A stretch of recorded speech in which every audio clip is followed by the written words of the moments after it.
Right, hello everyone, and thank you for having me. My name's Sam, and I look after student experience in the School of Life Sciences at the University of Warwick. And I've been asked to share good practice around engaging our students in our EDI work, and specifically around a student-led project in the development of a student handbook. So for some context, just to start with, our school has over 1,200 undergraduate students and postgraduate students. We have 5 postgraduate programs, and 90% of that intake is international. Of the subjects that you can study at undergraduate level, there are 4, and you can do those at BSc or integrated masters. All of those programs are accredited. Approximately 85% of that group are home students, and of that 35% meet widening participation criteria as set out by the University of Warwick. So hopefully that gives you a sense of kind of shape and size of what we do. Everything that we do within the school in terms of our student experience is built around our student experience strategy at department level, and this is built on 5 core pillars of work: student voice, belonging and mattering, student support that we offer, both personal and academic, teaching and learning, and also elements of employability.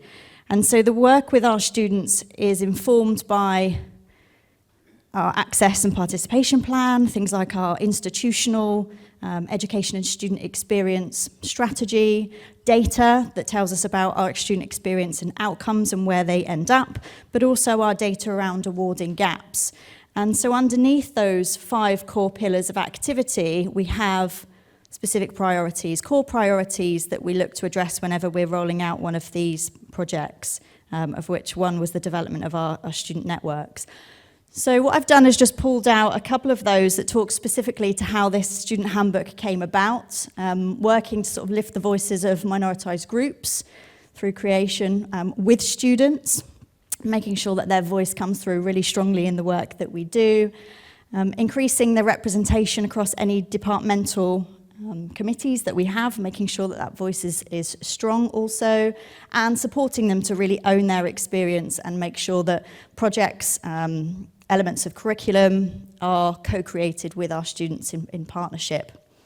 And of course, we want to make sure that our students feel welcome to the School of Life Sciences, and this piece of work that the students came up with really fed into how we welcome our students and what that experience feels like to them.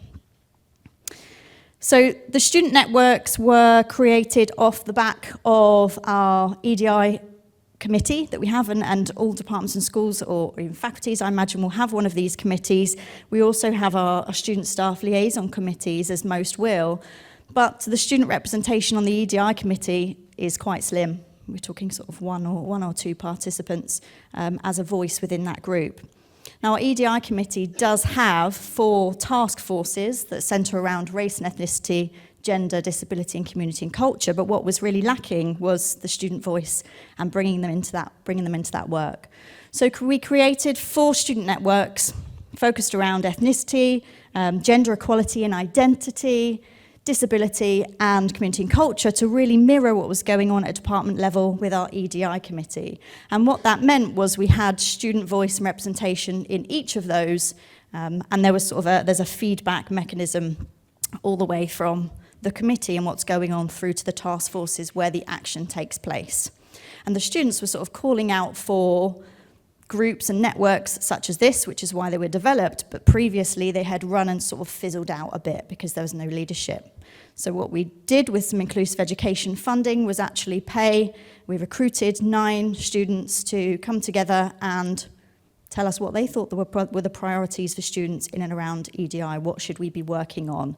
And there was this central focus around welcoming the transition into higher education and what that looks like, and how we could support students to feel more welcome and to feel more included. So it was these student networks that came together and said, we think we'd like to develop a student handbook, something that gives a bit of the inside scoop on life sciences, that tells students what they really would like to know when they arrive. And there were some technical stuff in there, but there's also some elements of just life and living at university. Culture shocks and things like that were certainly things that came through.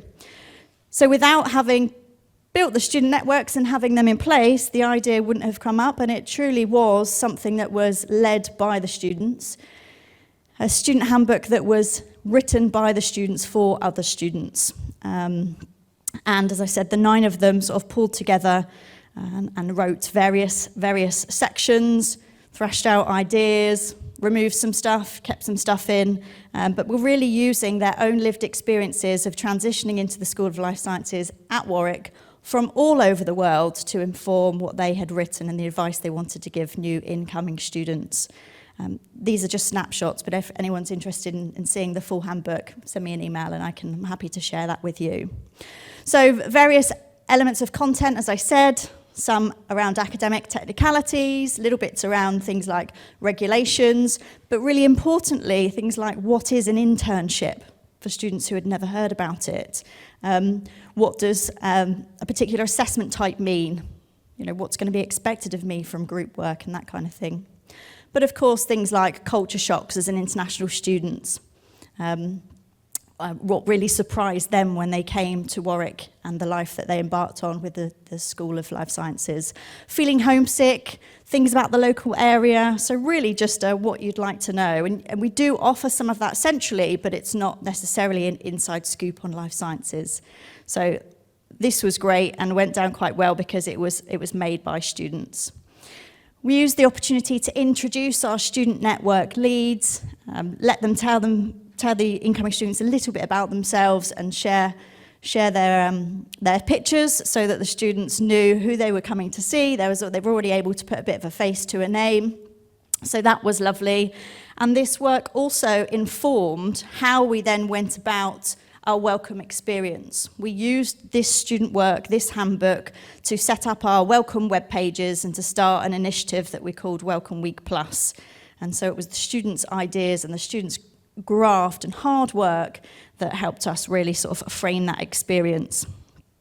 The student networks have also undertaken things like breakfast clubs, coffee and craft, cake and craft, lunches to come together with other students, connect with students who have similar values and want to be working in the EDI space and talking about how they can best do that.